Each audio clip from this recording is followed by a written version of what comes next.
patience. I know it's long, it's been a long day, but I have a big treat for you today. Yeah. I'm going to make it short, okay? Sorry. So, vous me connaissez pas beaucoup, mais je veux représenter la voix des mamans au Québec qui sont inquiètes pour leurs enfants. Oui, merci. And for those who don't speak French, I'm sorry, I don't want to take too much of your time, so you can go read my speech in English on the Line Facebook page. I will send it there later if it's okay for you, okay? Sounds good? Mon nom est Stéphanie Plourde, je suis jeune maman de 2 garçons et c'est pour eux que je suis ici aujourd'hui. Pour mes neveux et mes nièces et pour tous les enfants de ce pays. Je crois que je n'ai pas besoin de vous rappeler l'importance de se battre pour eux en ce moment. Je le sais, vous le savez, et même ceux qui gardent le silence le savent eux aussi. Aujourd'hui, je veux vous partager mon sentiment de fierté d'être une citoyenne canadienne québécoise. Ce n'est pas tous les jours que nous avons la chance d'exprimer à nos concitoyens notre fierté de vivre dans notre beau pays et de nous rappeler notre histoire et nos origines. J'ai des origines acadiennes du côté de mon père, qui est né à Campbellton, Nouveau-Brunswick. Et mon arrière-grand-père était Micmac. Je suis aussi la petite fille d'un homme qui s'est battu pour ce pays lors de la Deuxième Guerre mondiale. Il aurait eu 105 ans, le 25 août de cette année. Je pense beaucoup à lui depuis quelque temps. Je pense à ce qu'il a fait et ce qu'ont fait tous les braves soldats pour nous et pour notre magnifique pays. Ils se sont battus pour toutes les femmes et les enfants. Ils se sont sacrifiés pour que toutes les familles puissent vivre dans la sécurité, dans la liberté et pour éviter que le Canada soit sous l'emprise de tyrans.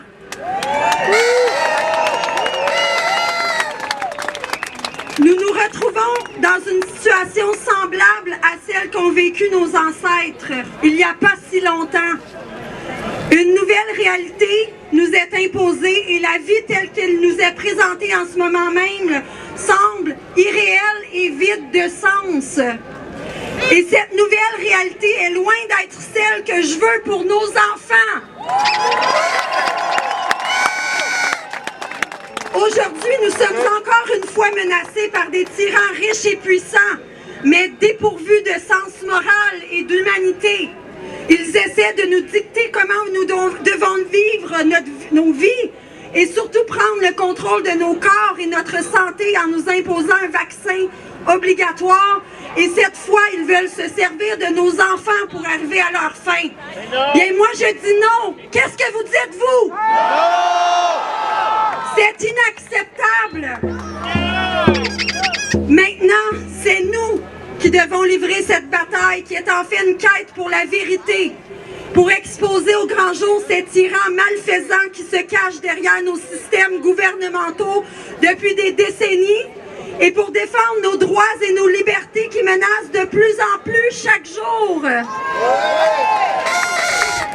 Pour gagner, il est crucial de ne pas répéter les erreurs du passé, de laisser tomber tout sentiment de rancune et s'unir plus que jamais pour protéger notre humanité en tant qu'hommes, femmes et enfants du Canada.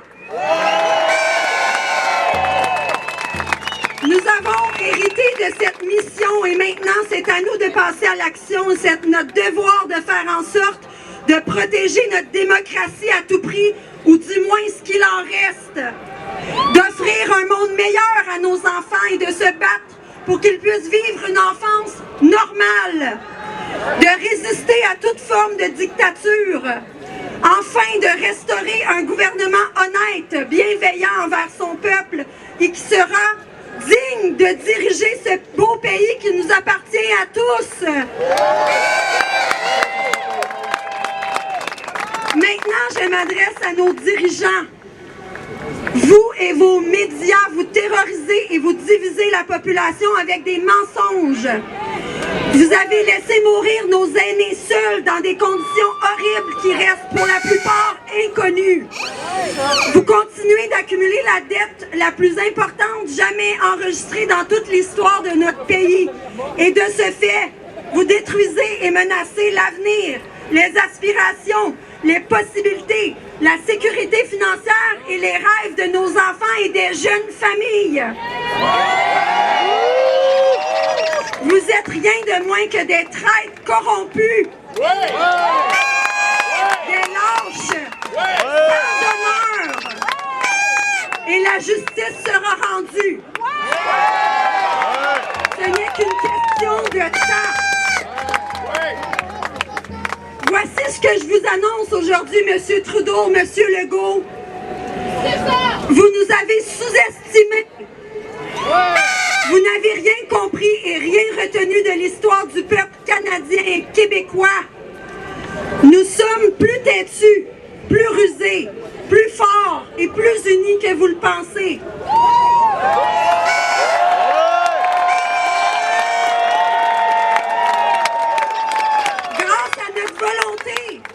Notre clairvoyance et notre amour pour notre patrie, nous, les gens du peuple, sommes plus puissants que vous. Et nous allons gagner. Nous détectons vos tactiques de diversion sous le couvert de cette fausse pandémie qu'est le COVID-19, ainsi que vos stratégies de manipulation utilisées par vos troupes de soldats médiatiques qui sont chargés de cette propagande de la peur depuis les 6 derniers mois. Oui, et en terminant, puisque vous nous traitez comme des enfants bien dociles depuis des mois, et que vous menacez de sévir et de nous donner des conséquences si nous n'appliquons pas vos mesures, bien moi, je vais jouer mon rôle de maman avec vous, M. Legault et M. Trudeau. Je vais vous rappeler une petite leçon d'éducation de base que l'on apprend à nos enfants quand ils commencent à mentir. Vous savez ce qu'on dit? À force de mentir tout le temps, bien, on ne vous croit plus. Et on ne vous fait plus confiance. Je vais même vous traduire une citation parfaitement adaptée à vous afin que vous compreniez bien le message. C'est une citation de James Bay et Anna Youssef qui est la suivante. Les statistiques ne mentent pas, mais les menteurs utilisent les statistiques. Donc, abandonnez le mensonge et vos plans de dictature maintenant, car vous ne passerez pas! Merci à tous, protégeons nos enfants, restons unis et je vous aime.